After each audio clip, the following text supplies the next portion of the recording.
how massive a point is that at the end of the day? Unbelievably massive, yeah. I mean, like sort of, as always, we were looking for the 3 points, but to sort of claw it back at the death and then have a couple of chances, you know, right at the death, it gives us a little bit of momentum now, sort of going into Tuesday, which is just a humongous game. You know, it's a massive game in terms of the magnitude of where Chester are and where we are, and it's a game that we've got to win, and you know, certainly we're going out all out to do that. It felt like a game of two halves again. It felt like they were sort of on top in the first half, a lot more positive in the second half, and you'll take encouragement from that.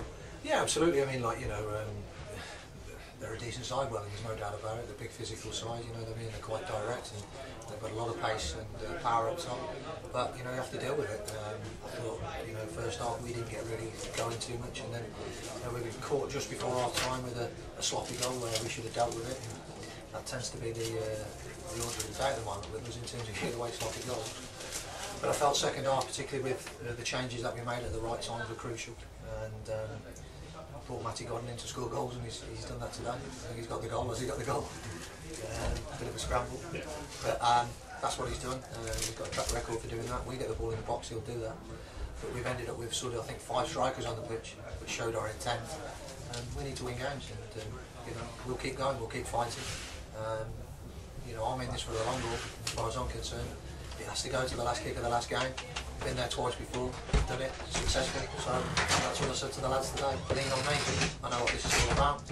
Get on with it. I was going to say it was really sort of positive move towards the end. You know, sort of like 5 up top at the end. They didn't seem to be able to cope with that late on. No, I mean, it's something that we've got the size and the strength in terms of the strikers, and I just felt we looked. They didn't really trouble Welling too much in terms of from open play.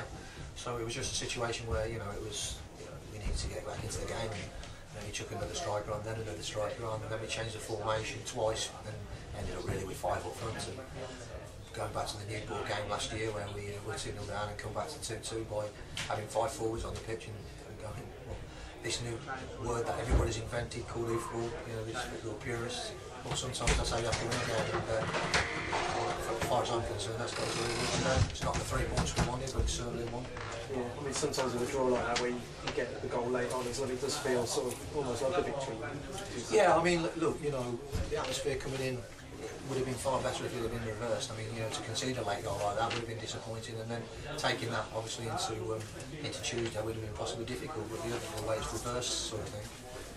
And hopefully now we can take the momentum of the last 20 minutes into Tuesday's game, which, as I say, to repeat myself, it's just absolutely massive. You know, if we're going to stay in this league, it's a game we've got to win. And I think really from Chester's point of view, you know, it's a game they'll feel they've got to win to put a little bit of a gap between us and them. And you know, now with 15 games to go, a lot of points to play for, and we'll see where we are. But as I say, you know, we're prepared for every eventuality. I certainly thought 1 or 2 of the lads who came back in today, like Ben Richards Everton, thought he was magnificent. Yeah, it's good to have him back. You know, he's been struggling with him then. Matty, you know, thought he was superb when Courtney came on. Thought he looked like he got good pace about him and good energy, and that's and obviously Jesse's difficult to play against. He's a little bit raw, but he is what he is. But you know, strange decisions are made. Lloyd Kerry man of the match. Reserved my judgment on that. I thought Ben Richards Everton was absolutely magnificent.